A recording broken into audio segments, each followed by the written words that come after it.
कसरी परिवर्तन हुन्छ त? अब देशले खोजेको के हो त भन्दा हामी त्यो कुरामा छलफल गर्नेछौँ होइन।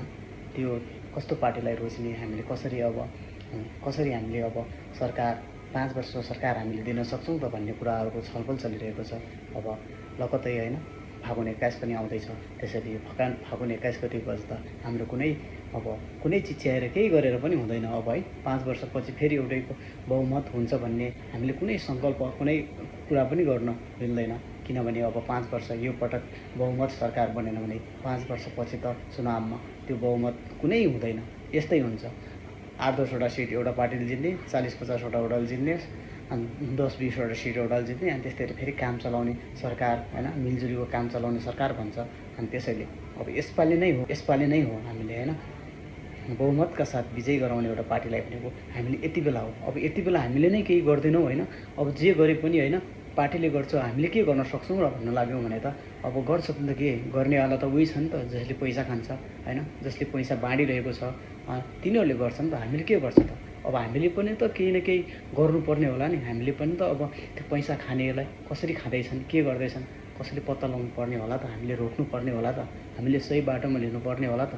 हामीलाई 4-5 हजार खायो भन्दैमा हामी मस्त भएर यस्तै हो यो देश चलाइदिए पनि केही हुँदैन भनेर त हुँदैन। अब हामीले यस्ता कुराहरू भन्छौँ भने अरूले त किन नभनोस्। त्यसैले हामी सचेत हुनुपर्छ। हामीसँग अझै पनि समय छ त नि, अझै पनि हामीले केही कुरा गर्नुपर्छ। तपाईँ हामीसँग भेट हुनुपर्छ। तपाईँ हाम्रा व्यवसायिक कुराहरू, हाम्रा कुराहरू, रोजगार कुराहरू पुरा गरौँला नि।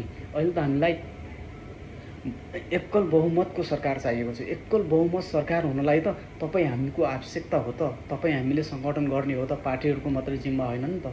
तपाईँ हामी पनि त लाग्नुपर्ने होला नि। यही कुराको छलफलमै म दौडधुममा छु है। तपाईँहरूले पनि सोचिदिनु होला, तपाईँले पनि प्लिज सोचिदिनु होला यो कुराहरूको लागि। मैले आफ्नो लागि मात्रै होइन, म आफ्नो विचार लागेको। मैले आफ्नो विचारलाई देशले निकास कसरी बनाउँछ त भन्दाखेरि अब उपाय नै छैन यही। त्यसैले राजसपालाई जिताउनु बाहेक अरू कुनै अप्सन छैन के है।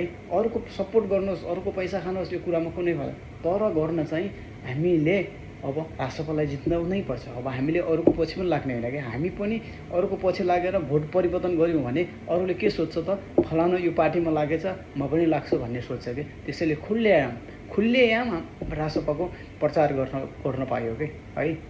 किनकि हामीलाई राजसपाले जितेपछि पो हाम्रो केही 5 वर्षको सरकार बन्ने हो त।